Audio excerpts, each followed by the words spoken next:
Hello, hello, hello mga kananay. Lunis, araw ng Lunis.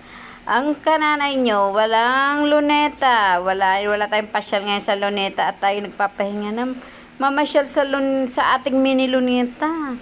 Dahil Lunis tayo naman ay magpahinga at dito hindi rin napahinga. Diyos ko Lord.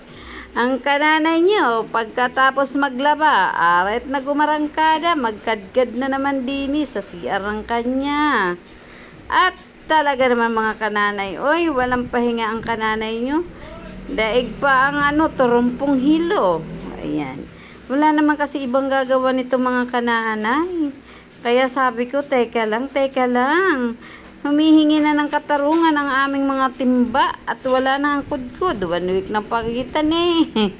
Ay siya mga kananay, tayo magkudkod para sa ating kalinisan at ang CR natin ay hindi. Kaya ako bumili mga kananay ng tiles. Kaya pinili ko ang puting tiles.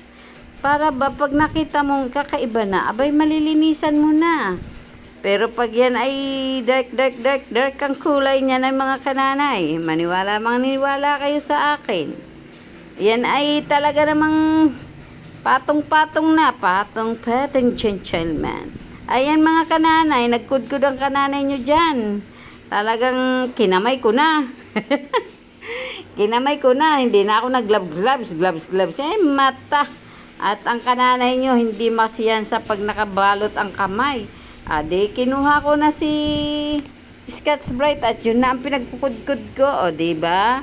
At ang akin tiles ayoko naman ng gigitata, diba? Hindi naman tayo sa nagmamalinis mga kananay, pero pagdating sa CR, ayan talaga ang ayoko, yung manggigitata. Pag yan ang gitata, talaga ibig sabihin, busy ang kananay nyo. Eto naman Lunes, walang tao dito sa bahay, kundi kami lang mag-asawa. Diyan ay 1:00 ng hapon. Ay, si Mr. pinagpahinga ko, pinatulog ko. Ako'y magsasamantala habang may tuloy yung gripo. Kasi mga kananay nga naman, dito sa amin, pagdating ng mga alas 10, alas 9, ganun, mahiwala na. Minsan may mahinang tubig, swertihan na lang. Pero pag mula na naging frame water kami dito, ganyan na naging senaryo. Samantala dati, Diyos ko Lord, kahit anong gusto yung oras, pwede. Sumasabog lang yung mga tubo. Kusang yung pressure, ang lakas.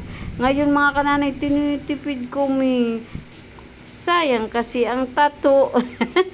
Hindi mga kananay, sa totoo lang, mula lang nang maging frame water ang aming linya. Sa totoo lang, napakahirap. Hindi tulad nung dati-dating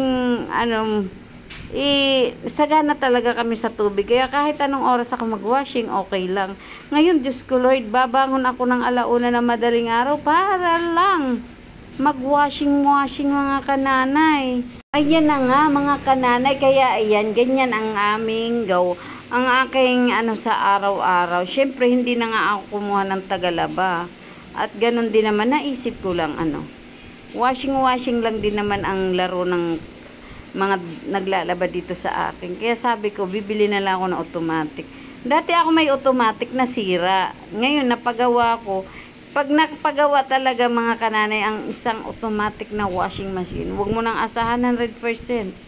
70% lang ang kanyang hindi na nag-i-stop yung kanyang water supply niya continue. Tapos pag siya, wala na, hindi na Kaya nagpasya akong bumili na lang. At ako, yung aking tagalaba kasi umuwi ng Leyte, taga Leyte siya. Hinatid yung mga anak niya, doon na lang daw sila maninirahan. Okay na sana yun. Ang sisti nga lang mga kananay, doon na nirahan sa Leyte at maalwan daw doon. O di alam nga nang pigilan natin, di ba mga kananay, di susuplayan ko yun. Charis. Ay, ito na nga mga kananay, ganyan na ang laro ng buhay ko ngayon. Kaya babangon ako na madaling araw, 1:00, minsan alas 12.